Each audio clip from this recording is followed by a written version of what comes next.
Եթերում սուրանկյունն է, որի նպատակը արդարության բացահայտումն է, որովհետև լավ է արդար գործի ծառա լինել, քան անարդարի տեր։ Ես Վայա Ղազարյանս եւ Սուրանկյան ստեղծագործական խումբը բարի ուշ երեկո ենք մաղթում ձեզ։ Զայեթ մարդկային եղբայրության մրցանակաբաշխության Ալիևի պարգևատրման հաջորդ օրը Բաքվի դատարանը Արցախի ռազմաքաղաքական ղեկավարությանն ու մյուս գերիներին դատապարտեց ընդհուպ մինչև ցմահ ազատազրկման։ Սա է խաղաղության ձգտող Ալիևի իրական դեմքը։ Թեև այլ բան հնարավոր էլ չէր ակնկալել, եթե Ադրբեջանի ավտորիտար ռեժիմին ժամանակին քննադատող միջազգային հանրությունը պահպանում է քար լռություն։ Կարծես իրենց դիվանագիտական ներկայացուցչություններից նամակներ չեն ստացել մարդու հիմնարար իրավունքների, մասնավորապես արդար դատաքննության իրավունքի խախտումների վերաբերյալ։ Ինչ հետևանքներ կարող է ունենալ Արցախի ռազմաքաղաքական ղեկավարության դատապարտումը, կքննարկենք սուր թեմայի այսօրվա հյուրի հետ, իսկ մինչև այդ։ Միացյալ Նահանգների փոխնախագահ Վենսի այցելությունը Հայաստան եւ Ադրբեջան շատերի մոտ հույս էր արթնացրել, թե գերիների խնդիրը ուր որ է կլուծվի։ Ադրբեջանում ապօրինաբար պահվող հայերին ազատ արձակելու ուղղությամբ քայլեր ձեռնարկելու կոչով նամակներ գրվեցին ու ցույցեր կազմակերպվեցին։ Վենսը Հայաստանից Ադրբեջան մեկնելուց առաջ խոստացավ, թե կբարձրացնի հայ գերիների հարցը։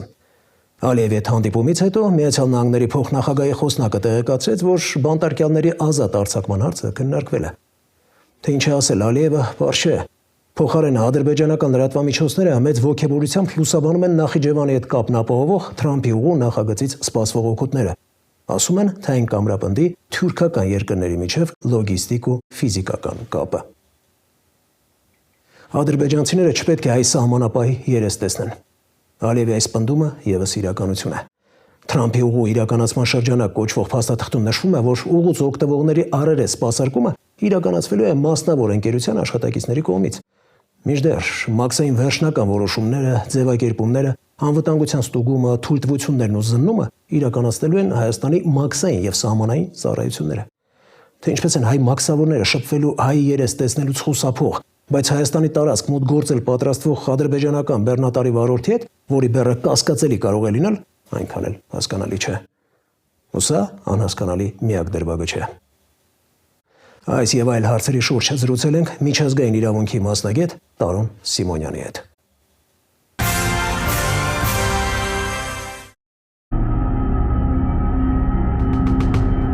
Խաղաղությունն է միջավայրը, որում հնարավոր է այդ խնդիրը լուծել։ Եթե խոսում ենք խաղաղության մասին, ապա գերիներ չեն կարող լինել Բաքվի բանտերում։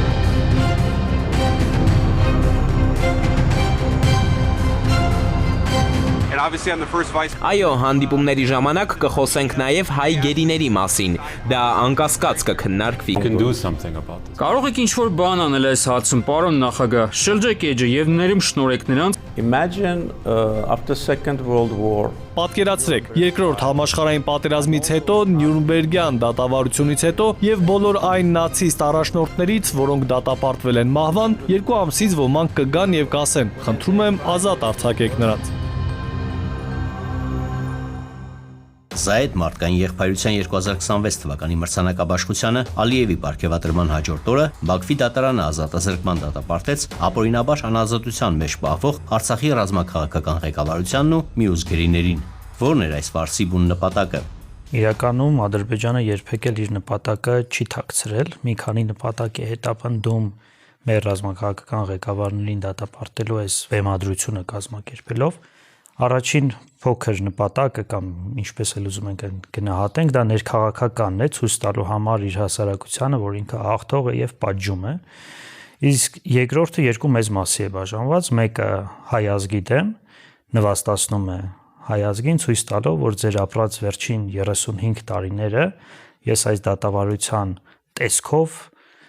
ոչնչացնում եմ, զրոյացնում եմ ձեր կյանքի իմաստը, որ դուք ծախսել եք այդ 35 տարիների ընթացքում,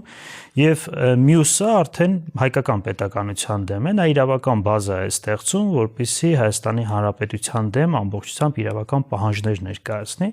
որովհետեւ նրանց ամբողջ այս դատավարությունները ճակերտավոր ուղղված էին նրան, որ Արցախի Հանրապետությունը ներկայացվում էր որպես հանցավոր կազմակերպություն եւ բոլոր այն անձինք կամ պետությունը հետեւյալ պարագայում Հայաստանի Հանրապետությունը, որ աջակցել են Արցախի Հանրապետության, նրանք ըստ ադրբեջանական, այսպես ասած, տեսակետի համարվում են հանցակիցներ եւ հետևանքները պետք է կրեն։ Մարդու իրավունքների եվրոպական դատարանում քննվում են Հայաստանի կողմից Ադրբեջանի դեմ ներկայացված մի քանի հայցեր, այդ թվում հայ ռազմագերիների վերաբերյալ։ Ինչու է քննությունը դանդաղ ընթանում եւ արդյոք Ադրբեջանը կկատարի մարդու իրավունքների եվրոպական դատարանի իր դեմ կայացրած հնարավոր վճիռները։ Ադրբեջանը արդեն ունի բացասական պրակտիկա մարդու իրավունքների եվրոպական դատարանների որոշումների կատարման բնագավառում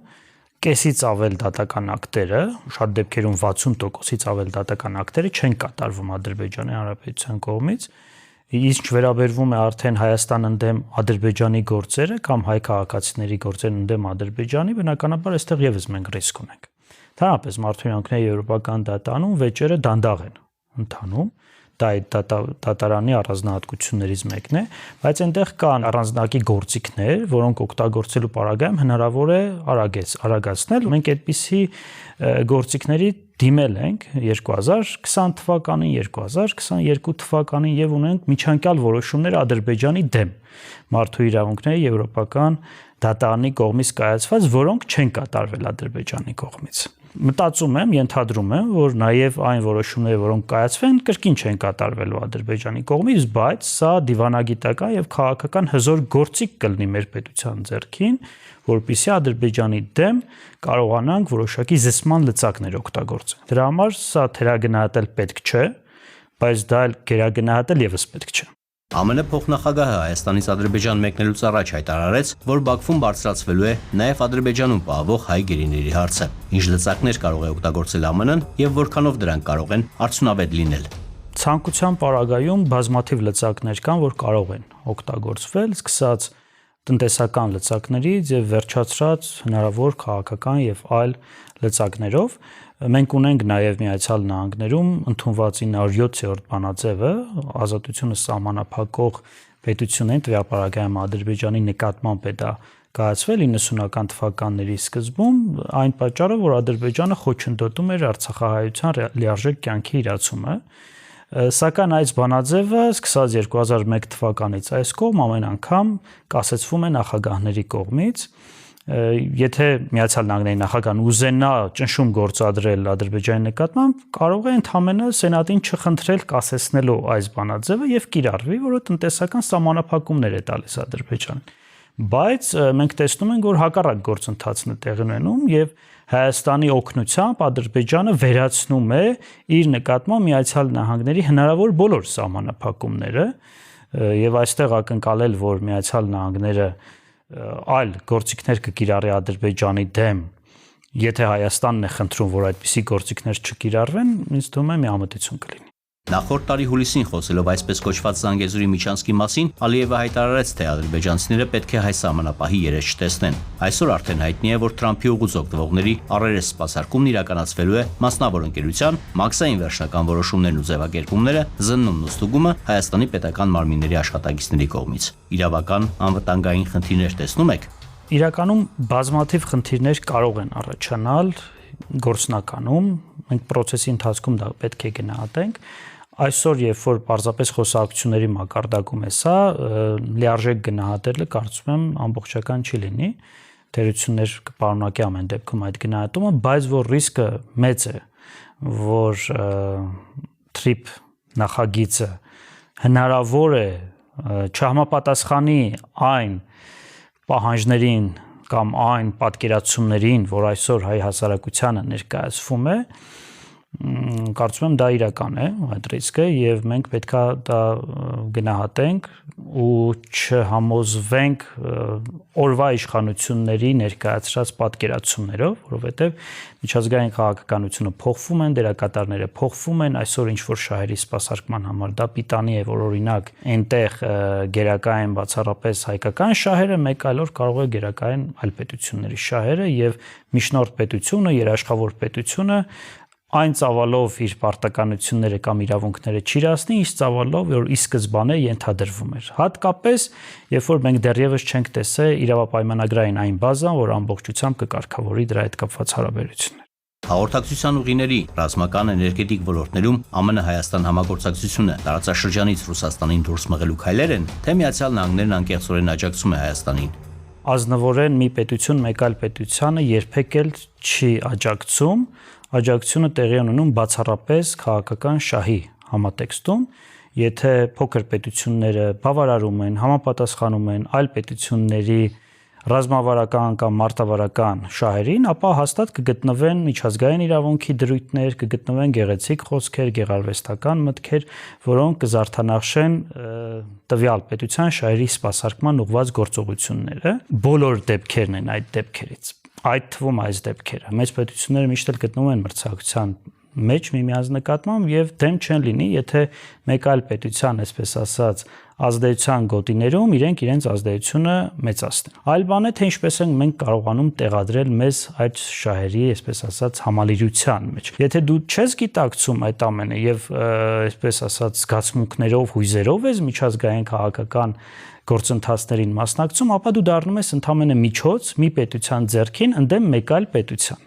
Սա ամենամեծ վտանգն է իր ներսում պարունակում, հատկապես փոքր պետությունների համար, որոնք պետք է ձգտեն, որ երբեք միջոց չլինեն։ Կամուրջ միգուցե, բայց ոչ երբեք միջոց։ Արագածոտնի մարզի Ոսկեվազ գյուղի բնակիչ 44-օրյա պատերազմի մասնակից Գոր Մեսրոպյանի վերքերին դարման լինելու գործընթացը մեզ համար յուրօրինակ լակմուսի թուղթ էր, հասկանալու, թե ինչպես է հանրությունը վերաբերում նրանց, ովքեր հանուն ընդհանուր անվտանգության պատրաստ են եղել զոհաբերել ամենաթանկը սեփական կյանքը։ Այսինքն ուզում ենք հասկանալ, արդյոք շարքային քաղաքացիները գնահատում են Գորի սխրանքը, թե պետության նման մի կողմ են քաշվել ու մտածում են, թե Գորը պարտավոր էր դա անել, ասենք հանուն սեփական ընտանիքի։ Ցավոք, նման մտածելակերպով մարդկանց պակաս չկա, սակայն երբ նրանց հարցնում ես, եթե բոլորը պարտավոր են, բա դու ինչու չմեկնեցի ռազմաճակատ, անմիջապես բարդույթավորվում են։ Այդուհանդերձ քիչ չեն նրանք, ովքեր համարում են, որ մինչև կյանքի վերջ են պարտական Գորի նման տղաներին։ Համարում են, որ սեփական աջակցությունը ընդամենը փոքրիկ երախտագիտություն է տղաների արածի դիմաց։ Վստահ եմ, որ պատերազմի հետևանքով Գորի մոտ առաջացած առողջական խնդիրների դեմ պետք է պայքարել համատեղ եւ որ հասարակությունը պետք է ձեռք մեկնի նրա ընտանիքին սոցիալ-կենցաղային դժվարությունները հաղթահարելու համար։ Բայց քանի որ այս ընթացքում հասկացել ենք, որ մարդկային խոսքը չափազանց բազմազան է, թե կառուցվածքային, թե հնչերանգային առումներով, թե նպատակներով, առավել կարևորում են գործը։ Եվ այն չուշացավ։ Անանում մնալ ցանկացող բժշկական կենտրոններից մեկի տնօրինությունը հանձնարարավ ամբողջությամբ հետազոտել եւ բուժել Գորի տեսողության, լսողության եւ նյարդային համակարգի հետ կապված խնդիրները։ Խնդիրներ, որոնք պետք է լուծվեին պետական կառույցների սրտացավ ու պատասխանատու վերաբերմունքի արդյունքում։ Հիշում եք, նշել էինք, որ Գորի ընտանիքը ապրում է կենցաղային տարրական պայմանների զուրկ տնակում, որտեղ նույնիսկ սանանգույց չկա։ Կարգին շինանյութ ընկերությունը լուծեց այդ խնդիրը, տրամադրելով անհրաժեշտ շինանյութը։ Ու եթե սրան հավելում ենք ընտանիքի բանկային հաշվի համարին փոխանցված գումարները, նաև մեր գործընկերների տրամադրած ֆինանսական աջակցությունը, սնունդը, կահույքն ու կենցաղային իրերը, կարող ենք ուրախությամբ փաստել, որ պատերազմի ևս մի մասնակից իրեն անտեսված չզգաց։ Ներկայացնում եմ Քնարիկ Պետրոսյանի «Սխրանքի ու խղճի արանքում» տեսանյութը։ 44-օրյա պատերազմի մասնակից Գորը հավատացած չի եղել, թե որևէ մեկը կօգնի իրեն։ Կօգնի ազատվել առողջական խնդիրների, կենցաղային ծանր պայմանների ու կուտակված պարտքերի բեռից։ Եթե մեզ հայրենիքի համար ինչ-որ մի գործողություն արել ես, ասենք պատերազմի մասնակցել եմ, ցանկալի կլներ, որ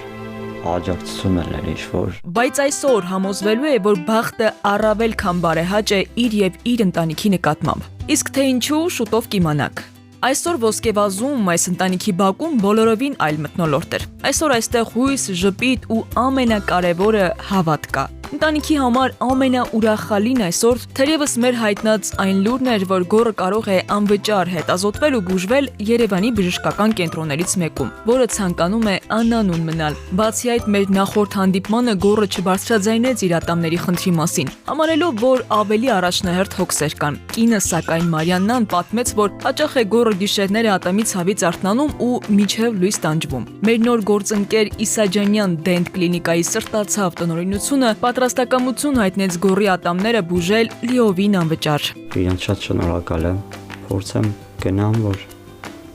մի քիչ գոնե առողջությունս վերականգնվի։ Ամենակարևորը առողջությունն է, առողջությունը որ վերականգնվի,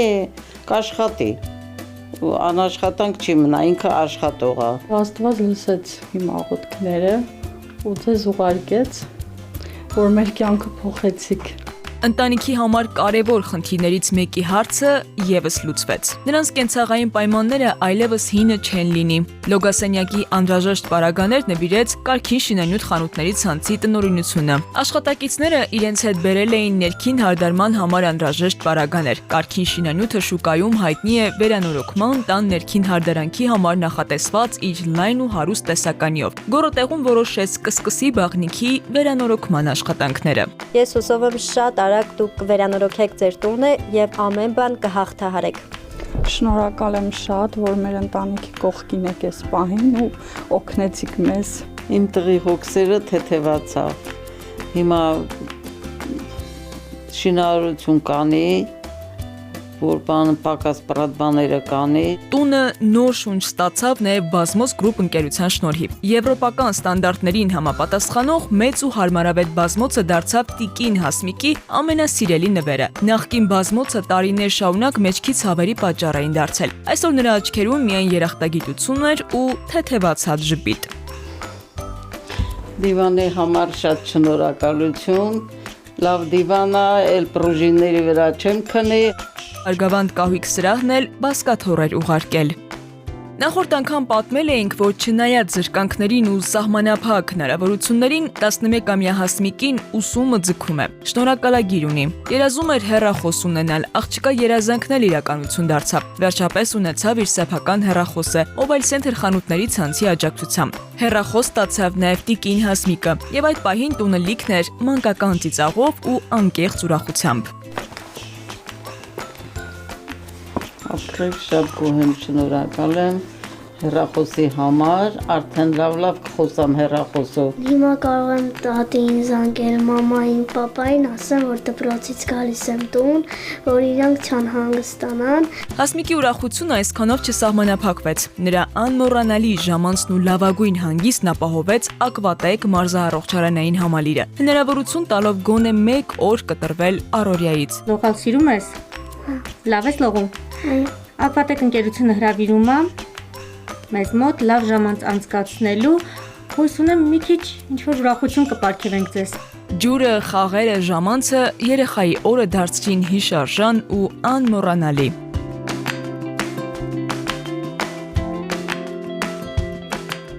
Տնային տնտեսուհու համար շատ անհրաժեշտ են տնտեսական ապրանքներն ու հիգիենայի պարագաները։ Մարիաննան մեծ ուրախությամբ ընդունեց Mr. Gin տնտեսական ապրանքներ արտադրող ընկերության ուղարկած տան անհրաժեշտ մաքրող միջոցների հիգիենայի պարագաների մի քանի ամսվա պաշարը։ Mr. Gin ընկերությունը օգնեց նաև դրամով։ Տանը մաքրություն կլինի, կարգ ու կազմակերպվածությունն առանց հավելյալ հոգսի։ Մամայի, տատիի հոգսը թեթևացավ, որ իրանք կարող են մեր կարիքները հոգալ։ Տոնական տրամադրությունը լրացրեց Ռուսկի բիսկվիտ ընկերության քաղցրահամ տեսականին։ Թխվածքաբլիթների լայն ու հարուստ տեսականի էին ուղարկել, ինչը հավելյալ ուրախություն բերեց այս ընտանիքին։ Արզնի հոլդինգի ղեկավարությունն էլ ուղարկել էր կատնամթերք, ընտանիքին ցուցաբերած աջակցությունը նաև դրամական էր։ Որոշ չափով հոգսը թեթևանա, շատ ուրախ եմ, որ կանգնեցին իմ կողքը ու աջակցեցին։ Կուտակված պարտքերը, որոնք ընտանիքին զրկել էին քուն ու դադարից, այլևս այնքան ծանր չեն թվում։ Լսելով պարտքերի մասին, նրանց կարեցածին չափ օգնելու էին շտապել մեր բարերարները, Ֆրանսիայում ու Բելգիայում բնակվող մեր հայրենակիցները։ Արսենն ու Արայիկը, ինչպես միշտ, առաջիններից պատրաստակամություն հայտնեցին դրամական աջակցություն ցուցաբերել այս ընտանիքին։ Ցուցաբերած դրամական աջակցությամբ պարտքերի բեռից ազատվելու համար օգնեցին Երևան City սուպերմարկետների ցանցը, ցանցերի աշխարհ ընկերությունը, Էկոկոմֆորտ ընկերությունը, Անտոշկա մանկապարտեզն ու Arix Group ընկերությունը։ Բայց սա դեռ ամենը չէ, պարզվում է մեր հաղորդումից շատ չանցած Գոռի ընտանիքին տարբեր անհատների կողմից դրամական աջակցություն է տրամադրվել։ Բանկային քարտին դրամական փոխանցումներ են կատարել մեր սրտացավ հեռուստադիտողները։ Ամենաառաջնահերթ վարկն է, որ դրել էին մեզի շատ էին անհանգստացնում։ Բարի մարդիկ մեզի անանուն, չգիտենք ովքեր, բայց գումար են ուղարկել ու շատ շնորհակալ ենք իրանց դրա համար։ Շատ կուզենայի, բոլորին հատ-հատ տեսնել ու շնորհակալություն հայտնել։ Սննդամթերքի խնդիրը լուծեցին մեր մշտական գործընկերները։ Sunfood ընկերությունը խմորիչներ, սփրեդ, յուղեր, նաև նոր տեսականուց մայոնեզ ու կետչուպ էր ուղարկել։ Շուկայում հայտնի ու մեծ ճանաչում ունեցող Նարինե Մածուն ընկերությունն էլ իր բազմազան համային տեսականուց էր ուղարկել։ Մրգային տարբեր համեր, որոնք դիետիկ են ու պատրաստված անարատ կաթից։ Իսկ Իջևանի գին ու կոնյակի գործարանը Մեսրոպյաններին սննդի մի քանի ամսվա պաշար էր ուղարկել։ Համեղ ու բարձրորակ պահածոների, մուրաբաների ու կոմպոտների մեծ տեսականի։ Առաջի օգնությունն է, ոչ միտեղ որ դիմել ենք, ամանչել ենք, ոչ էլ ինչ որ մեկը մեզ օգնություն տվել է։ Արաքս թռչնաֆաբրիկան էլ ապահովեց ընտանիքի մսամթերքի պաշարը։ Սառեցված մսամթերքներ էին իրենց հետ բերել՝ հավի կոտլետներ, նրբերշիկներ, ձողիկներ, որոնք հատկապես Մարիաննային հղիության այս շրջանում օգտակար են։ Հասմիկ ջան, այս դժվար իրավիճակում Արաքս թռչնաֆաբրիկան սիրով ձեզ ուղարկել է բարձրակարգ մսատեսականի եւ շատ համեղ կիսաֆաբրիկատներ, հուսամ ձեզ դուր կգա։ Շատ շնորհակալ եմ, գոհ մսամթերքի համար։ Եվ իհարկե շնորհակալ ենք Լեգարա բեռնափոխադրում իրականացնող ընկերությանը բոլոր նվերները մեզ հետ միասին տեղ հասցնելու համար։ Դե ինչ, գուցե մեկ ընտանիքի կյանք էլ հաջողվեց փոխել ու հանել հուսահատության ճիրաններից։ Ինչը վկայում է, որ երբ կա միասնականություն, բարի կամք ու սրտացավություն, նույնիսկ ամենադժվար իրավիճակները կարող են հաղթահարվել։ Երեք հուսահատություն ու միայնության ծանր զգացում, այսօր հույս, ժպիտ ու նոր սկիզբ։ Փոխեցիք դեպի ամեն ինչ լավը, որ համել մենք էլ հույսով լցվենք, որ ապագայում ամեն ինչ լավ է լինելու։ Քնարիկ Պետրոսյան, Վահրամ Ավոյան, Սուրանկյուն։ Թողարկման երկրորդ հատվածում կներկայացնենք։ Պետությունը դադարել է նրանց ճանաչել որպես անապահով, որպեսզի նպաստ ստանա իր բաժին գույքահարկի հաշվարկվող չափը պետք է չգերազանցի 4200 դրամը։ 270 դրամի համար։ Պետական այդ աջակցությունից զրկված է նաև Կարինեի ընտանիքը։ Իմ կյանքում բան չի փոխվել, ոնց որոշեցի, որ վсё, ես արդեն կարիքը չունեմ։ Նաև այս ընտանիքն է նպաստազուրկ դարձել։ Տղես զինվորական հիվանդ է։ Հարոսը կդրել է։ Եթե հաշվարկվող գույքահարկը գերազանցում է այդ սահմանաչափը, մեկի դեպքում պետությունը գնահատում է մեկ այլ կերպ։ Նմանօրինակ փոփոխությունների իրականացումը պետք է նախապես անցնի բազմակողմանի ուսումնասիրություն։ Դարձել է մշտական երևույթ արդեն նախ մարդկանց փորձարկման ենթարկելը։ Ինչ է կատարվում քաղաքացիների հետ, իրավապահների կաբինետներում։ Մինչև չծեծես ոչինչ չեմ ասի։ Համացանց արտահոսած կադրերը ցույց տվեցին, որ մենք լավատես ենք։ Իրավապահների կողմից քաղաքացիների խոշտանգման ինչ դեպքեր են բացահայտել։ ԱԱՑ-ում եւ Քնչականում եղել է էլեկտրաշոկի դեպքեր։ Քննությունը ձգվում է արդեն տևական ժամանակ։ Շատ դեպքերում ապացույցները կորստում են։ Ոստիկանության որ տարածքային բաժնի, որ ծառայողի բռնի գործողություններից են բողոքել համարումա անթույլատրելի ապացույց։ Ինչպես բռնել մարդուն խոշտանգած իրավապահի ձեռքը։ Սա մեկ ազատազրկվածի խնդրեմ չի։ Իրավապահ բաժիններում բռնության իմաստը տրամաբանորեն վերանում է։ Նախկին ձեռագիրը, նախկին գործելավոճը չի դադարում։ Տպավորությունը, թե վերջին շրջանում կառավարության օրենսդրական նախաձեռնությունների մեծ մասը միտված է միայն մեկ նպատակի՝ ամեն գնով խնայել պետական բյուջեն։ Արդեն չենք էլ զարմանում, երբ տեղեկանում ենք, որ այս կամ այն ոլորտում պետության պարտավորությունները սահուն փոխանցվել են մասնավորին։ Պարտադիր բժշկական ապահովագրության ներդրումը ասվածի ապացույցն է։ Այս համակարգի բացասական կողմերի, սողանցքների մասին շատ են խոսել։ Այսօր կանդրադառնանք կառավարության մեկ այլ նախաձեռնությանը, որի կիրառման արդյունքում շատ ընտանիքներ դուրս են մնում ընտանեկան նպաստի համակարգից։ Եվ ուրեմն Կոտայքի եւ Սյունիքի մարզերում գործարկվել է անապահովության գնահատման նոր պիլոտային համակարգ, որով սահմանվում է գույքահարկի շեմ։ Այն ընտանիքները, որոնց գույքահարկի պարտավորությունը գերազանցում է այդ շեմը, մեքենայաբար զրկվում են նպաստից։ Որպեսզի ավելի պարզ պատկերացնենք նախաձեռնության հետևանքները, բերեմ կոնկրետ օրինակ։ Եղվարդում բնակվող Վարդու ընտանիքը արդեն ամիսներ շարունակ նպաստ չի ստանում, ինչը ավելի է սրել նրանց սոցիալական վիճակը։ 4 հոգանոց ընտանիքում հաշմանդամություն ունեցող 2 անձ կա՝ հայրը եւ դա ունի համախտանիշով 16-ամյա որդին։ Ընտանիքը չունի կայուն եկամուտ ու նպաստի գումարը նրանց համար չափազանց կարևոր էր։ Ինչ եմ անցած ժամանակով խոսում, որովհետեւ նոր համակարգով Վարդու ընտանիքը չի համապատասխանել նպաստի պահանջներին։ Կասեք, ինչպես թե։ Ըստ պատասխանատուների, որպեսզի ընտանիքը նպաստ ստանար, Վարդու բաժնեմասի գույքահարկը չպետք է գերազանցեր 4200 դրամը, Բայց նրա դեպքում այդ գումարը 4470 դրամ է, այսինքն սահմանված շեմը գերազանցում է ընդամենը 270 դրամով։ Ընդ որում Վարդուին այդ տան ընդամենը համասեփականատերն է։ Տան բաժնի մեծ մասը պատկանում է մորը, գույքն էլ է տնօրինում մայրը, ինքը ապրում է ամուսնու տանը։ Ըստ աշխատանքի ու սոցիալական հարցերի նախարարության պարզաբանման, այժմ վերլուծում են պիլոտային ծրագրի արդյունքները, հասկանալու, թե ինչ խնդիրների են առերեսվում։ Ու մինչև կհասկանան, Վարդու ընտանիքի սոցիալական առանց այն էլ ծանր վիճակը ավելի է բարդացել։ Հենց այս հանգամանքը նկատի ունեի, երբ ասում էի, որ գործադիրը ամեն բան անում է պետբյուջեի բեռը թեթևացնելու եւ այն մասնավորի ուսերին թողնելու ուղղությամբ։ Ներկայացնում եմ Էդուարդ Պողոսյանի «Սուրբ բյուջեն ու զուրկ քաղաքացին» տեսանյութը։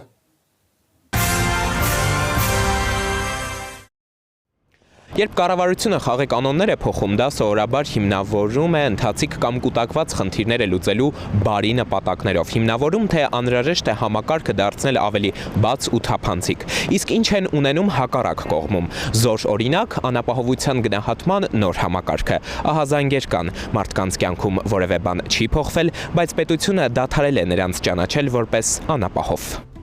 Եղվարդում ապրող Վարդուհու ընտանիքը նախորդ տարվա օգոստոսից զրկվել է ընտանեկան նպաստից, ինչի հետևանքով նրանց սոցիալական վիճակն էլ ավելի է սրվել։ 4 հոգանոց ընտանիքում հաշմանդամություն ունեցող 2 անձ կա, հայրը եւ 16-ամյա որդին, ով դա ունի համախտանիշ ունի։ Ընտանիքի միակ եկամուտը հաշմանդամության թոշակներն են։ Նրանց խոսքով անապահովության գնահատման նոր համակարգի ներդրումից հետո այլևս չեն համապատասխանել սահմանված չափանիշներին, ասել է թե խաղի նոր կանոններին եւ դուրս են մնացել նպաստառուների ցանկից։ Աշխատանքի եւ սոցիալական հարցերի նախարարությունից Վարդուհուն պարզաբանել են, որպեսզի նպաստ ստանա իր բաժին գույքահարկի հաշվարկվող չափը պետք է չգերազանցի 4200 դրամը։ 4470 դրամային հասանելի գույքի, այսինքն 270 դրամի համակ։ Խնդիրը մորտան համասեփականատեր լինելու հետ է կապված, սակայն Վարդուհին պնդում է, այդ գույքը չի տնօրինում, այն չի կառավարում, բնակվում է այլ հասցեում, ամուսնու տանը։ Նրա խոսքով համապատասխան փաստաթղթեր է տարել, ներկայացրել, հիմնավորելով, որ նշված գույքը փաստացի չի տնօրինում, դրա հետ կապ չունի, սակայն պատասխանը միևնույն է անփոփոխ է մնացել, գույքը նաև նրա անունով է գրանցված։ Մենակ փողը չի, այնտեղ հիվանդանոցա, գազալույսա, հենց մի ես լիք առողջական խնդիր ունեմ, բայց չեմ կարողանում գնալ, որտեղ մտնում եմ առաջին ասում եմ, վճարես նոր քեզ Վարդուհու ընտանիքի նման նախորդ տարեկեսից պետական այդ աջակցությունից զրկված է նաև Կարինեի ընտանիքը, ում անունը պայմանական ենք նշում։ Հալավես շնորհք, հա, իմ կյանքում բան չի փոխվել, ոնց որոշեցի, որ վсё, ես արդեն կարիքը չունեմ այդ փողի։ Այդ տան հետ ես վաբշե կապ չունեմ, էլի։ Հիմա այն են հանել, ասում են գույքահարկը շատ է, հա վերջ, ես արդեն միլիոնատեր եմ, նպաստի կարիք չունեմ։ Նաև այս ընտանիքն է նպաստազուրկ դարձել։ Մարդս երկրորդ կարգի հաշվանդամը, տղես զինվորական հիվանդ է, փարոսը կդրել է։ Իմ երեխան թոսոլած մնա, որ երկրի համար արունը թափի, երկրորդ կարգի հաշվանդամը տարի։ Մեկին 100 միլիոն տալım, մեկին 20,000 էլ չեն տալım։ Էդի շնորհքը,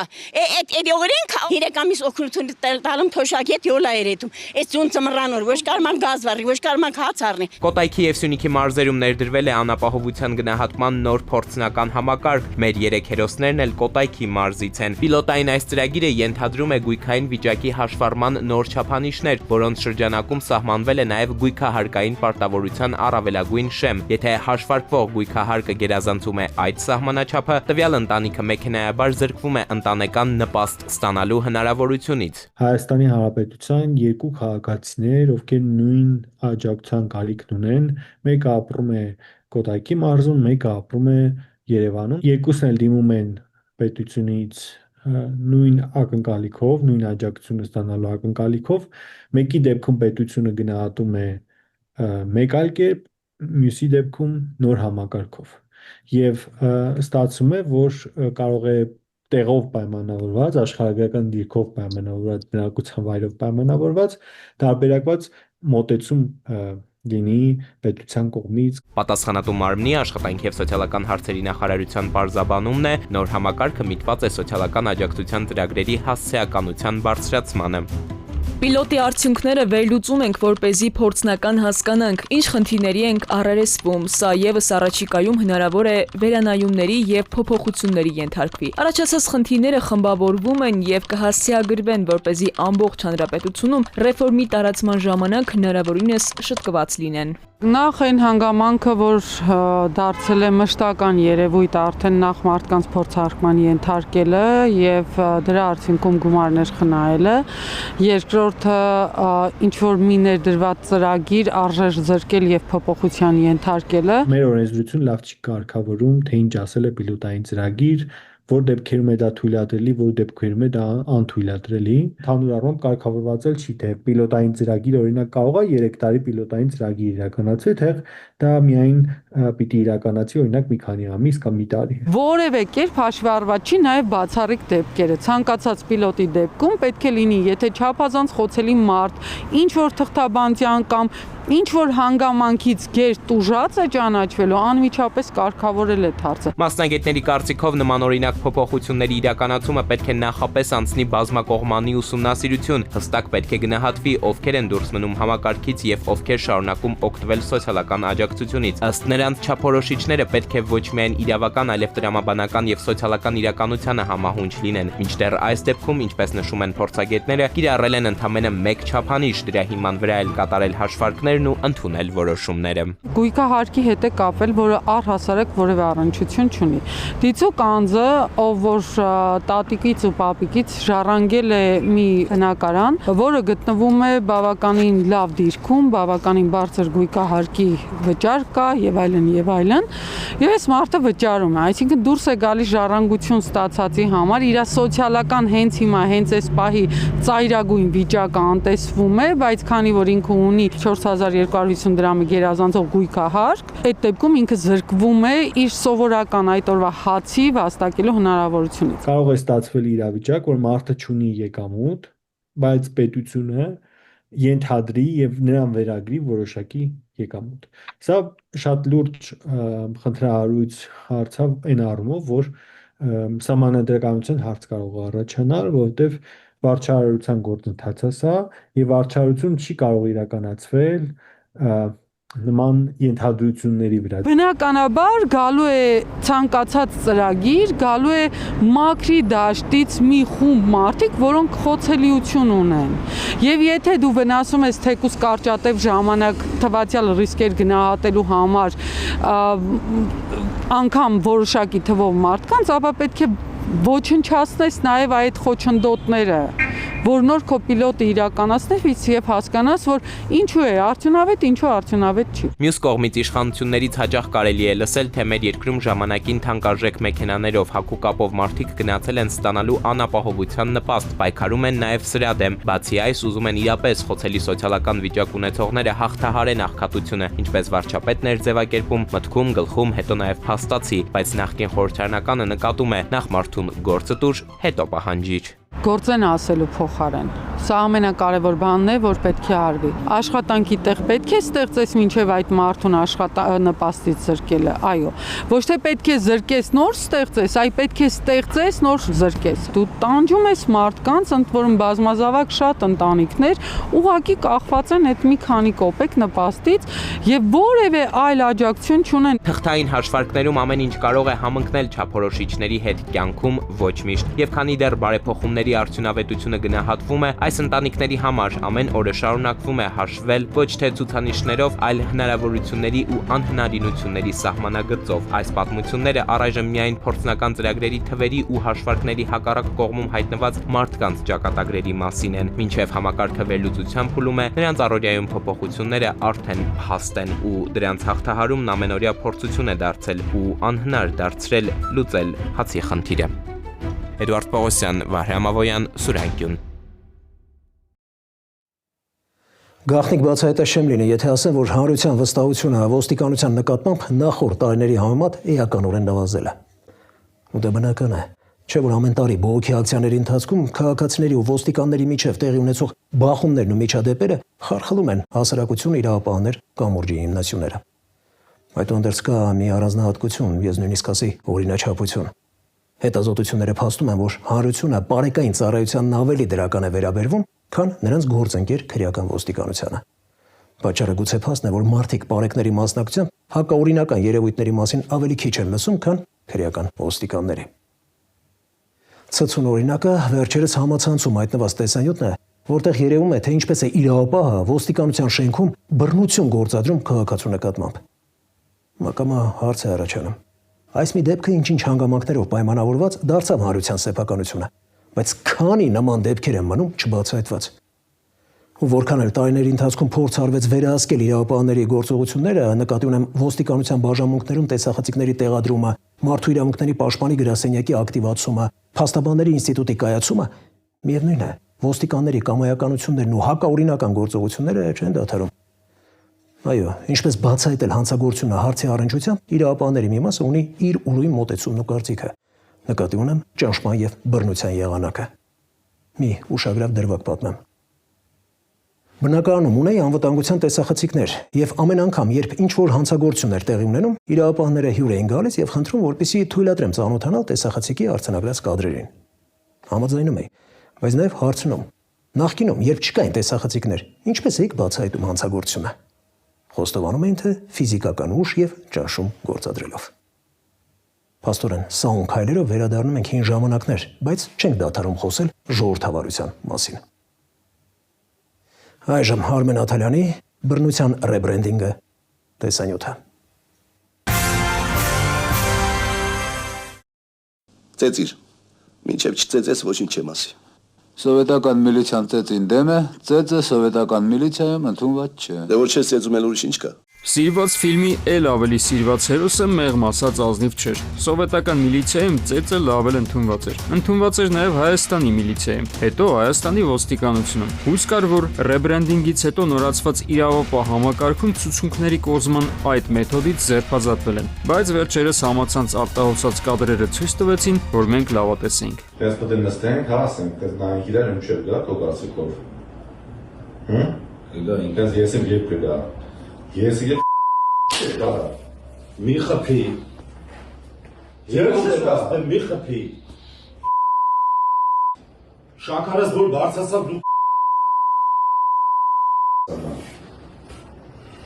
Պետք է մերան ասել շատ։ Ինչ պետք է անես։ Տեսանյութի ճակերտավոր հերոսը քրեական գործով ներգրավվել է որպես մեղադրյալ։ Նրա նկատմամբ կիրառվել է խափանման միջոց տնային կալանքը եւ կասեցվել են պաշտոնեական լիազորությունները։ Օրինակ 2024 թվականի ընթացքում իրապահ մարմինների կողմից, ծառայողների կողմից ոստիկանության ենթադրյալ բռնության դեպքով նախաձեռնված 224 քրեական վարույթների շրջանակում քրեական հետապնդում է հարուցվել ընդամենը 3 ոստիկանության ծառայողի նկատմամբ։ Դեռ փաստ չէ, որ 3 մեղադրյալ իրավապահներից որևէ մեկին վերջում դատարանը կճանաչի մեղավոր կամ էլ պատասխանատվության կենթարկի։ Այսինքն իրավապահների բռնության ենթարկելու վերաբերյալ բողոքների գրեթե 99%-ը չեն հասնում դատարաններ։ Մեկը գուցե կմտածի, որ սա օբյեկտիվ իրականություն է, մյուսը, որ պետական համակարգը պաշտպանում է օրինազանց իրավապահներին։ Խոշտանգումների կանխարգելման կոմիտեի 2023 թվականի զեկույցը հենց հիմա ասում է, որ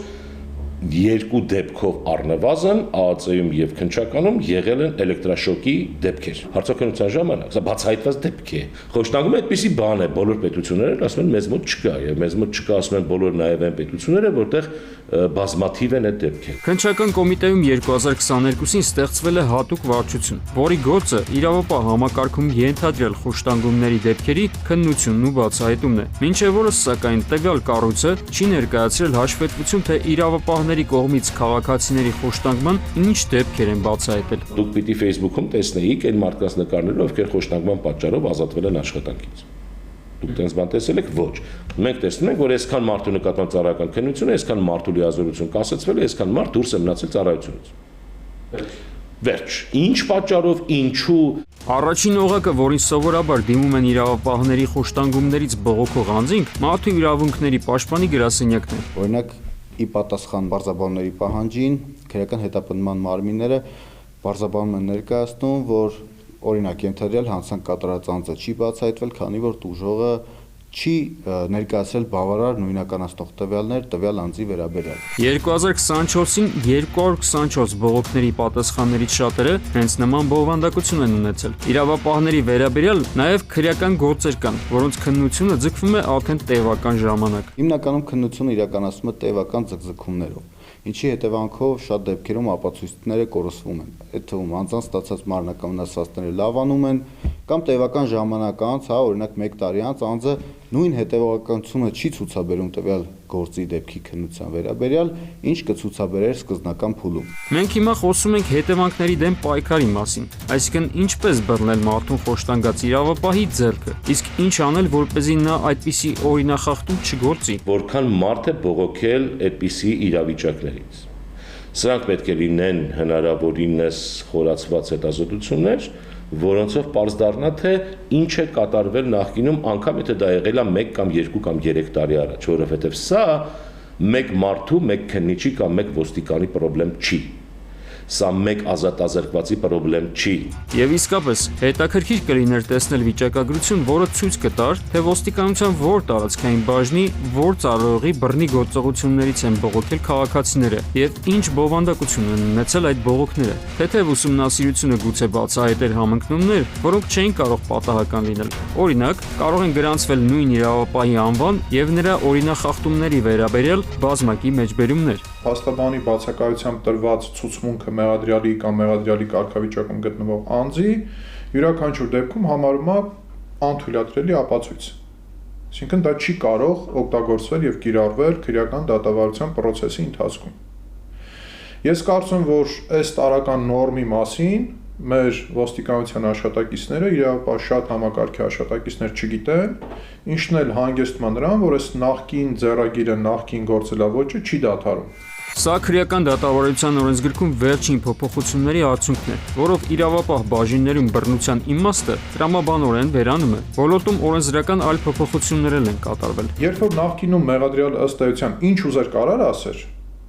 ինչ ցուցմունք ուզեր կարար տար, եւ ինքը դրա համար պատասխանատվության չէր ենթարկվում։ Այդ թվում կարող էր տալ սուտ ցուցմունքներ։ Նոր օրենսգրքի պայմաններում մեղադրյալը իրավունք չունի սուտ ցուցմունքներ տալու։ Մեղադրյալը կամ կարող է լռել, կամ կարող է խոսել եւ ասել միայն ճշմարտությունը։ Այսինքն, եթե մեղադրյալը սուտ ցուցմունք գրի, իսկ հետո տարբեր տեխնիկական միջոցներով ապացուցվի այդ կեղծիքը, նրան պատասխանատվության կենթարկեն, թեկուզ եւ հիմնական գործով նա ճանաչվի անմեղ։ Բայց միևնույնն է, օրենսդրական փոփոխություններով հանդերձ կա ռիսկ, որ իրավապահը ցուցմունք կորզելու նպատակով կարող է գնալ հակաօրինական քայլերի։ Ինչպես դա կանխել։ Ինչ է կատարվում քաղաքացիների հետ իրավապահների կաբինետներում փակ դռների հետևում։ Երբեմն նկարագրվում են process-ներ, որոնք ոչ մի ընդհանրություն չունեն օրինականության հետ։ Բայց բոլոր այս զրույցները կարող են ուղղակի զրոյանալ, եթե կատարվի մեկ քայլ։ Իրավապահների կաբինետներում տեղադրվեն տեսախցիկներ։ Այդ պարագայում ապահովագրված կլինեն եւ քաղաքացիները, եւ իրավապահները։ Այն պահից սկսած, երբ օպերատիվ աշխատակիցը կամ ոստիկանության մեկ այլ աշխատակից, ոչ օպերատիվ աշխատակից, արդեն իրականացնում է անմիջականորեն շփում ձերբակալված անձի հետ, այսինքն ձերբակալման առաջին իսկ պահից պետք է այդ ամենը տեսաձայնագրվի։ Քաղաքացուն խոշտանգող իրավապահն առաջին հերթին ուժեղացնում է հենց հանցավոր աշխարհին, որի դեմ իբր պայքարում է։ Նա հիմք է տալիս քաղաքացուն իր խնդիրները լուծելու համար դիմել ոչ թե արդեն անվստահելի իրավապահ համակարգին, այլ քրեական ենթամշակույթը կրող կանխատեսելի անհատներին։ Բացի այդ, քաղաքացիների խոշտանգմանը գնացող ոստիկանը պետք է հիշի, որ ի տարբերություն մյուս հանցատեսակների, խոշտանգումը չունի վաղեմության ժամկետ։ Մեղքն ապացուցվելու դեպքում նույնիսկ 20 կամ 30 տարի անց նա պատասխան է տալու օրենքի առաջ։ Արմեն Աթալյան, Զորաբ Քարամյան, Վահրամ Ավոյան, Սուրանկյուն։ Կհանդիպենք քիչ անց։ Արագ հասած Եղվարդի շտաբօգնության բրիգադին ասելա, որ ինձնից հեռու, ես լավ եմ ու հիվանդանոց չեմ գալիս։ Ազանգողի ասած զռլաման գլխկոնձի ա տվել օրվա մութ ժամին։ Այ քո տունը շինվի, քո կասկածյորական տրույքից մի քանի օր հետո եկավ, են էլ ոչ թե կառավարության շենք, այլ Բաղրամյան 26 նախագահական նստավայր։ Տեղյակ չես, որ մեքենա վարելու համար պիտի վարորդական իրավունքի վկայական ունենաս։ Այո, ժողովուրդ ջան, Գևորգը երթևեկել է առանց վարորդական իրավունքի վկայականի։ Հենց այս մասին լսեցինք, անմիջապես մտածեցինք, որ եթե տեղափոխում են Երևան, նշանակում է վիճակը վատ է։ Ցավոք իրավացի ենք։ Գործանելուց ա եղել Թալինի 23-ամյա Արտեմը, որն այդ բիդի ուղևորն էր, մահվան դեմ 4 օր պայքարել է։ Նաստե հեռախոսել կա։ Ճանապարհների տխուր պատկերի մասին խոսվում է ամեն օր։ Մեկ վարորդներն են ահազանգում, թե այսինչ փողոցում, այսինչ հատվածում մարդաբույ փոսի պատճառով լրջորեն վնասել են մեքենան։ Մեկ հետիոտներն են դժգոհում, որ փոսի ու անզգույշ վարորդի պատճառով ցեխաջրի մեջ կորան։ Օպերատիվ ծառայություններն են ուշանում կանչերից, որովհետև փոսերի պատճառով մեքենաների դանդաղ ընթացքը խցանում է առաջացնում։ Մի խոսքով, փողոցների վիճակը կարելի է մեկ բառով բնորոշել՝ կատաստրոֆիկ։ Ճիշտ է, Երևանի քաղաքապետը պատճառների մասին պարզաբանումներ է տվել, բայց դրանից խնդրի էությունը չի փոխվում։ Ըստ մասնագետների, ոչ թե աղն է քայքայում ասֆալտը, այլ ի սկզբանե ասֆալտի որակն է ցածր եղել։ Հետևաբար կապալողներին պետք է ներկայացնել կոնկրետ չափորոշիչներ եւ խիստ վերահսկել դրանց կիրառումը։ Մայրաքաղաքից ոչ պակաս խայտառակ վիճակ է մարզերում։ Ճանշինների մեծ մասը անգործության է մատնված։ Հիմնականում գործի են անցնում, երբ դժբախտ պատահար կամ շղթայական ավտովթար է տեղի ունենում։ Երևան-Գյումրի ճանապարհին Մաստարա բնակավայրի տարածքում մի լավոր ճանշինի աշխատակիցները որոշել էին գործի անցնել ու ճանապարհներին աղուավազ լցնել։ Ու հենց այդ ընթացքում էլ ամենագնացի վարորդը կորցնում է մեքենայի կառավարումը եւ դառնում վթար վրայերթի հեղինակ։ Հարվածում է աղուավազ տեղափոխող մեքենային եւ մահացու վրայերթի ենթարկում ճանշինի աշխատակցին։ Ստացվում է, որ երբ գործ չեն անում, բողոքում ենք, իսկ երբ անում են, դժբախտ պատահար է տեղի ունենում։ Մնում է թերևս ապավինել միայն Աստծո ողորմածությանը, որպեսզի ձմեռը արագ ավարտվի։ Հանրապետության հրապարակում օրեր առաջ տեղի ունեցածն էլ շատերին էր զայրացրել ու զարմացրել։ Հոնդա Մակնիշի մեքենայի վարորդը կորցնելով կառավարումը բախվում է ամենագնացին, կոտրում լուսակիրն ու գլխի վայր շրջվում։ Դիտելով կադրերը դուք էլ կհաստատեք, որ առանց մեծ արագության նման պատկեր չէր ստեղծվի։ Բարեբախտաբար զոհեր ու վիրավորներ չեղան, բայց հարցը, թե ինչպես են վարորդները սահմանափակ երթևեկի պայմաններում նման արագություն զարգացնում, ավելորդ չէ։ Իսկ գուցե այնքան է նյարդայնանում տարբեր փողոցներում գոյացած փոսերի առկայությունից, որ նորմալ ասֆալտ տեսնելիս ուրախությունից որքան ուժ ունեն գազի ոտնակն են տանջում։ Հնարավոր է, սակայն պետք է հիշեն, որ այդ կերպ վտանգում են թե իրենց, թե այլոց կյանքերը։ Անցած օրերի քրեական քրոնիկոնը, դժբախտ պատահարներն ու ավտովթարները Գագիկ Շամշյանի մահաբեր փոսերը տեսանյութում։ Այ ժողովուրդ ջան, այնքան ասեցինք, որ որոշ ճանշիններ նորմալ չեն աշխատում, որ նրանց հասցեին վարորդների ուշություններն անպակաս են, մարդիկ սկսեցին աշխատել, բայց դե ինչպես ռուսն ասում, «Не судьба», հենա, Թալինում հերթական ձնից հետո ճանապարհներն էին մաքրում, այն էլ որտեղից որտեղ մի մեքենա եկավ ու մահացու վրայերթի ենթարկեց ճանշինի աշխատակցին։ Ու հիմա եթե թալինցիները ասեն, բա լավ չէր, որ չէին մաքրում, գոնե այդ մարդը տունը կմնար ու սենց բան չէր լինի, գուցե իրավացի լինեն, չնայած ճակատագիրը, եթե վերևից գրված է, ու ոչ միայն ճակատագիր, կարծնեք, բայց ինչ։ Ոնց ինչ, ժողովուրդ ջան, պարզվում է, որ հանրապետության ճանապարհներին մարդաբույ փոսերի գոյացման մեջ մարդկային գործոն չկա, բայց ոչ թե բարձրյալն է ջղայնացել ու ավերել փողոցները, այլ աղը։ Ըստ Ավինյանի աղն է կերել ասֆալտը, բա տեսնես եվրոպական երկրներում ինչի չի ուտում, ընդեղ էլ է ձյուն գալիս, բայց հաստատ այսօրը չի ընկնում։ Ինչևէ, գոյացած փոսի հետ անհաջող ծանոթություն ունեցավ նաև այս Toyota-ի վարորդը, որը օրը ցերեկով ժամը 14:30-ի սահմաններում Եղվարդից դեպի Աշտարակ տանող ճանապարհին բախվել է խոչընդոտ փոսին եւ հայտնվել երթևեկելի գոտուց դուրս։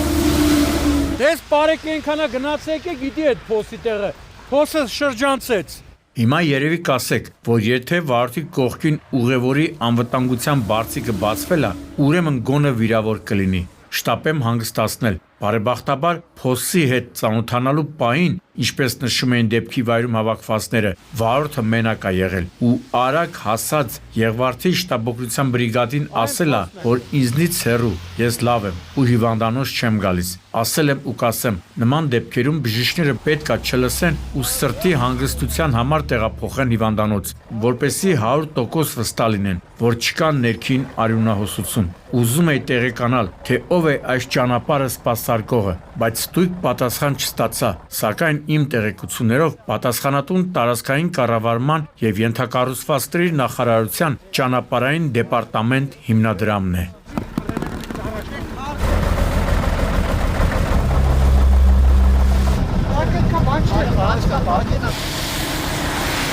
Յա, բալստեր նայեք, երևում է, այս գլխկոնձի տված Հոնդայի վարորդը լսել է, որ ԱՄՆ փոխնախագահ Վենսն է գալու Հայաստան ու այնքան է շտապել նրան նամակ հանձնի, որ համ օրն է շփոթել, համ էլ տեղը։ Այ քո տունը շինվի։ Քո կասկածորական տրույկից մի քանի օր հետո եկավ, այն էլ ոչ թե կառավարության շենք, այլ Բաղրամյան 26 նախագահական նստավայր։ Ճիշտ է, նախագահը նստավայրից անետացել էր, բայց դա Հոնդայի վարորդին քիչ պետք է հետաքրքրի։ Ավելի լավ է թող բացատրի, թե ոնց է հաջողացրել, որ կառավարության վարչական շենքի դիմաց բախվել է կայանված Lexus-ին, ապա անցել բազալտե եզրաքարի ու կանաչ սիզամարգի վրայով, կոտրել լուսակիրն ու ցուցանակը եւ գլխի վեր շրջվել, հայտնվել հետիոտնային անցման վրա։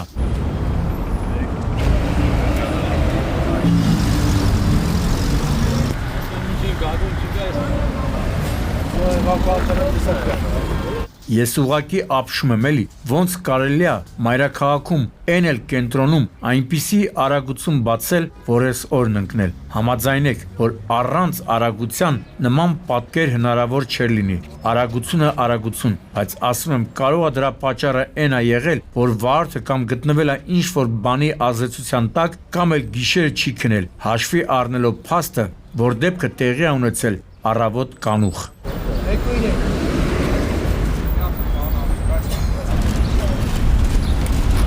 Այդ հարցերն էի ուզում տալ վարորդին, ում ասացին, որ բժիշկներն ու սրտացավ քաղաքացիները առաջին օգնություն ցուցաբերելուց հետո տեղափոխել են հիվանդանոց, բայց հետո ասացին, որ բժիշկների հեռանալուց հետո մոտեցավ երիտասարդ մի տղա, ասեց, որ ինքն է Հոնդայի վարորդը, ու քանի որ ինքնազգացողությունը լավ է, հրաժարվել է հիվանդանոցում մնալ։ Ուրախ ենք երիտասարդ ջան, որ լավ ես զգում քեզ, բայց կարող է վստոժը ասես, թե ինչի էր սենց թամաշա սարքում կառավարության հարևանությամբ։ Հերիք չի ավտո ջարդիր, որի համար իդեպ ապահովագրականը դժվար փոխհատուցում տա, նաև իր համար հանգիստ թույլատրելի հատվածում կանգնած Lexus-ն ու լուսակիրը կոտրեցիր։ Չեմ էլ ուզում հաշվել, թե ընդհանուր որքան գումար կծախսես։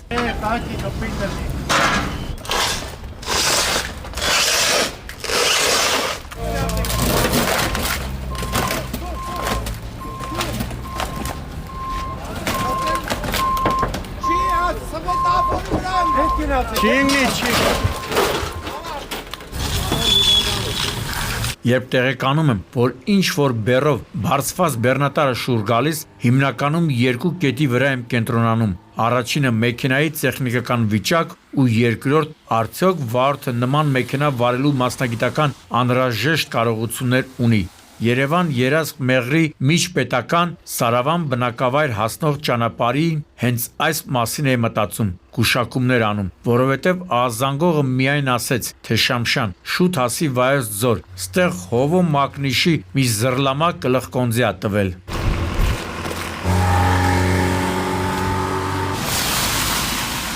Արդեն դեպքի վայրում պարզեցի, որ ահազանգողի ասած զռլաման գլխկոնձի ա տվել օրվա մութ ժամին, իսկ ավելի ստույգ նախորդ օրը, ժամը 20:30-ի սահմաններում, իսկ այդ դեպքում նշածս երկու կետին ավելանում է նաև երրորդը։ Վարորդը մթության մեջ կարող է չի նկատել ինչ-որ խոչընդոտ, կարող է պատահի, բան չասի, կյանքի իրավունք ունեցող վարկած է, բայց մի բան հաստատ գիտեմ, այս կարգի բեռնված մեքենայի վարորդը պարտավոր է զգոնությունը կրկնապատկի, որովհետև պիտի հասկանա հակառակի հետևանքները։ Չգիտեմ, արդյոք Վարդը կրկնապատկած է եղել զգոնությունը, բայց մի բան հաստատ է, նա բախտավոր աստղի տակ է ծնվել։ Պատկերացնում եք, նույնիսկ վնասվածքներ չի ստացել, բայց երևի ավելի լավ էր հիվանդանոցում հայտնվեր, որպեսզի այս շիբինի տերերը մունած չգային, թե բա ախպեր, քեզ բան ենք վստահել, այն էլ քաշիր սաղից։ Լավ, դարդ մի արեք։ Այդ շիբինը հանգիստ կարակ օգտագործեք, ինչը չես ասի մեքենայի մասին։ Վարորդը հաստատ մի կլորիկ գումար պիտի ծախսի, որպեսզի հովոն կյանքի էլի լիարժեք իրավունք ունենա։ Այն, ինչ տեղի էր ունենում մայրաքաղաքի Գայի պողոտայում, Մեգամոլ առևտրի կենտրոնի դիմաց Զայրութ կառաջացնի շատերի մոտ։ Ողբերգություն, որի հիմքում թե վարորդի, թե հետիոտնի մեղքն է, բայց ամեն ինչի մասին հերթականությամբ։ Սկսենք դեպքի նկարագրությունից։ Օրը ցերեկով ժամը 13:50-ի սահմաններում այս Մերսեդեսի 29-ամյա վարորդ Գևորգը վրաերթի է ենթարկում փողոցը չթույլատրելի հատվածով անցնող տղամարդ հետիոտնին։ Կինը եղել թե տղամարդ ու չթույլատրելի տեղով։ Վարորդը փախստի չի դիմել, օգնություն է ցուցաբերել, զանգահարել է Երևանի 103 շտաբօգնություն եւ օպերատիվորեն ժամանած բժիշկները վիրավորին նախտեղում առաջին բուժօգնությունն են ցուցաբերել, ապա տեղափոխել Սուրբ Գրիգոր Լուսավորիչ բժշկական կենտրոն, որտեղ սակայն որոշ ժամանակ անց վրաերթի ենթարկված հետիոտնը մահացել է։ Փախստի չդիմելը երիտասարդ վարորդի երևի միակ դրական փաստն էր այս պատահարում։ Ապրես Գևորգ, բայց ասա խնդրեմ, տեղյակ չես, որ մեքենա վարելու համար պիտի վարորդական իրավունքի վկայական ունենաս։ Այո, ժողովուրդ ջան, Գևորգը երթևեկել է առանց վարորդական իրավունքի վկայականի, դրա համար էլ քննիչի որոշմամբ ձերբակալվեց։ Ինչ վերաբերվում է հետիոտնին, ուշադրություն, Լոռու մարզի բնակիչը եղել է 85 տարեկան, ուր են տարեց մարդու հարազատները, ինչու պետք է նա այս հսկայական փողոցը կտրի չթույլատրված հատվածով, ախր քանի անգամ կարելի է նույն բանի մասին խոսել, քանի անգամ ասենք, որ պետք է տարեց մարդկանց նկատմամբ առանձնահատուկ ուշադրություն ցուցաբերել։ Հիմա մեղքի զգացում ունեք, հարազատներ։ Լավ է, ամեն ինչի համը դուրս է եկել։ Մահացու ելքով վրաերթի մյուս դեպքի մասին հակիրճ ներկայացրի տեսանյութի սկզբում։ Այդուհանդերձ ավելի հիմնավոր հասկանանք, թե ինչ է տեղի ունեցել Երևան-Գյումրի Չարաբաստիկ ավտոճանապարհին, Մաստարա բնակավայրի վարչական տարածքում։ Տեսնում եք, Land Rover մակնիշի ամենագնացը ու թվում է, թե անգամ չմաքրված ճանապարհը պիտի հաղթահարի, բայց ոչ։ Այն արտադրող անգլիացիները չեն մտածել, որ հեռավոր Հայաստանում ճամփեքը միլիոնից մեկ են մաքրում։ Հետևաբար, իրենց արտադրած մեքենայի համար վտանգները ամեն քայլափոխի են։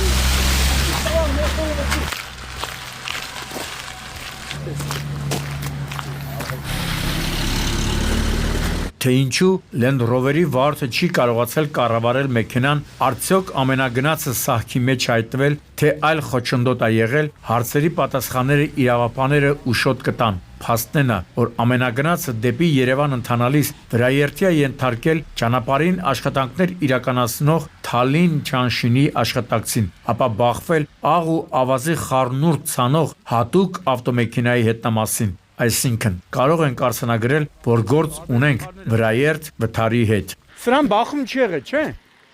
Սրանք էսի կապ չունի վթարել, չէ։ Բժիշկները մինչև հիվանդանոց տեղափոխելը վիրավորին տեղում առաջին բուժօգնությունն են ցուցաբերել, ապա տեղափոխել Թալին բժշկական կենտրոն, որտեղից էլ ռեանիմոբիլով տեղափոխել են Երևանի մասնագիտացված հիվանդանոցներից մեկը։ Հենց այս մասին լսեցինք, անմիջապես մտածեցինք, որ եթե տեղափոխում են Երևան, նշանակում է վիճակը վատ է։ Ցավոք իրավացի ենք։ Մինչ քննիչը դեպքի վայրի զննություն էր կատարում, հիվանդանոցից ահազանգ ստացվեց, որ վրաերթի ենթարկվածը գիտակցության չգալով մահացավ։ Հիմա ես չեմ, դուք եք։ Ինչ գնահատական կտակ այս պատահարին։ Գործանելուց է եղել Թալինի Ճանշինի աշխատողը։ Էն էլ վրաերթ։ Եվ վերջում վարորդների համար խիստ անբարենպաստ ու վտանգավոր Իսակովի պողոտայում տեղի ունեցած ողբերգության մասին ու ելի ոստիկանության կրթահամալիրի հարևանությամբ է։ Ճիշտ կլինի միշտ գերատեսչական մի խումբ ուսումնասիրի այս տեղանքը ու հասկանա, թե ինչն է այս անիծյալ հատվածի վտանգը։ Իդեպ կարա նաև ուֆոլոգ լինի, հասկանա, արդյոք այլ մոլորակայինների գործը չի։ Բայց ինչ ասեմ, ժողովուրդ ջան, ամիս չկա, որ գոնե մի անգամ ստեղ չլինեմ, որ երբ ազանգողը նշեց շղթայական ավտովթարի դեպքի վայրը, էլի մտքովս վատ բան անցավ, հաշվի առնելով փորձն ու վիճակագրությունը։ 3 վիրավորա թե 4։ Ասում են 4 է։ Հա 4 է դա։ Գազի միջեմա գալիս է։ Այրան հետքերն է։ Աստե հեռախոսել կա։ Porsche, Beat եւ Opel այս 3 մակնիշի մեքենաներն են կեսգիշերից 40 րոպե առաջ իրար բախվել, ինչի հետևանքով 4 հոգի, որոնց օգնության են հասել քաղաքացիները, տեղափոխվել են Երևանի տարբեր հիվանդանոցներ։ Ասացին, որ վիրավորներից երկուսին ավտոմեքենաներից դուրս էին բերել փրկարարները, օգտագործելով հատուկ տեխնիկա։ Ու դա զարմանալու չէր, հիմք ընդունելով մեքենաների տխուր վիճակը։ Բայց դե հարցերի հարցը մնում էր, արդյոք ողջ կմնան բոլոր վիրավորները, որովհետև ըստ ականատեսների երկուսի վիճակը շատ վատ էր։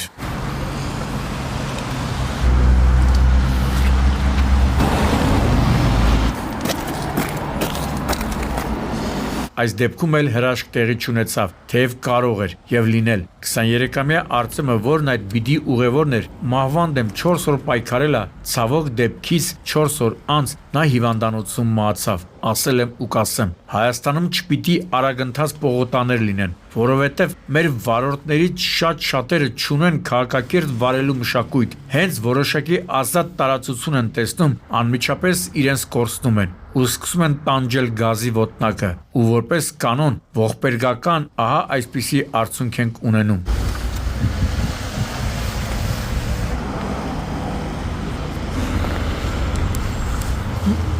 Գագիկ Շամշան, Սուրանկյուն։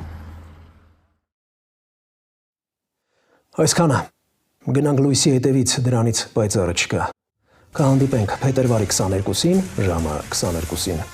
Աստված պահապան Հայազգին։